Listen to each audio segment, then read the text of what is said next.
সে কোনো বিষয়বস্তু হিসাবে পরিগণিত ছিল না, কোনো নাম ছিল না, পরিচয় ছিল না, পৃথিবীর কেউ তোমাকে চিনত না, জানত না।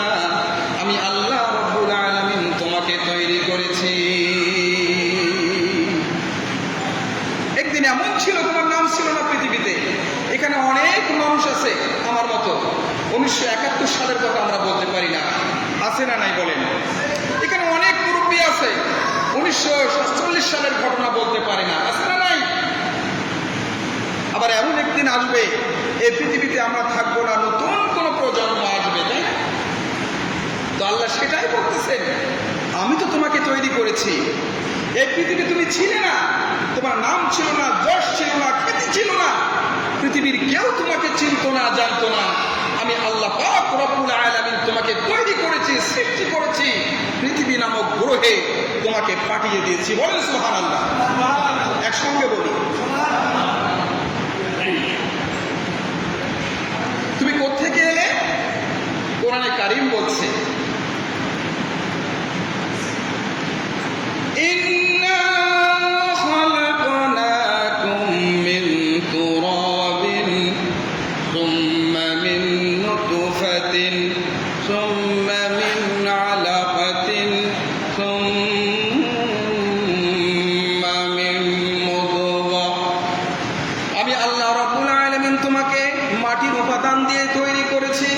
তুমি ছিলে পিতার স্পার্মোজন এবং মহিলাদের ওভান, দুটিতে মিলিয়ে এক ফোঁটা নাপাক পানিকে আমি আল্লাহ রাব্বুল আলামিন মাতৃগর্ভের মধ্যে নিক্ষিপ্ত করলাম।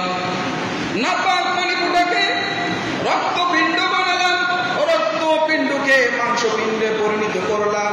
এরপরে গোশত দিয়ে, হাড্ডি দিয়ে, রগ দিয়ে একটা স্ট্রাকচার, একটা বডি তৈরি করলাম। এরপরে কি করলাম? ফাকাযাউনাল ইযামা লাহমা,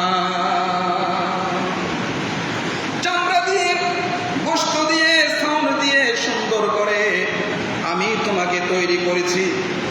এরপরে আল্লাহ রাব্বুল আলামিন বলেন, সুম্মা নুখরিজুকুম তিফলা, বাচ্চার আকারে আমি তোমাকে পৃথিবীতে নিয়ে আসলাম, বাচ্চার আকারে, আস্তে করে। বলে সুবহানাল্লাহ। বাচ্চার আকারে আস্তে করে আমি তোমাকে এই পৃথিবীতে নিয়ে এসেছি।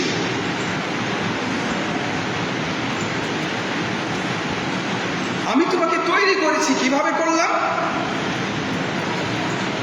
মায়ের পেটের ভিতরে সন্তানের রূহ যখন এসে গেল, ক্ষুধার প্রয়োজন যখন হলো, ক্ষুধা যখন লাগলো, খাবারের প্রয়োজন হলো, পৃথিবীর কোনো মা বাপ, কোনো ডাক্তার, কোনো চিকিৎসা বিজ্ঞানী মায়ের পেটের সন্তানের জন্য খাবার সরবরাহ করতে পারে না। পারে নাকি? এদিকে পারে? আল্লাহ রাব্বুল আলামিন বলেন, ব্যবস্থা আমি করেছি। কেমন করে করলাম একটু চিন্তা করো। মায়ের মাসিক ওষুধটাকে বন্ধ করে দিলাম, আর মায়ের নাভির সঙ্গে আর তোমার নাভির সঙ্গে একটি তার সেট করে দিয়ে, মায়ের রক্ত দিয়ে তিল তিল করে আমি তোমাকে বড় করেছি। রক্তটা মুখে লাগাই নাই, নাপাক রক্ত। মুখে লাগলে পরে তোমার মুখটা নাপাক হয়ে যেত।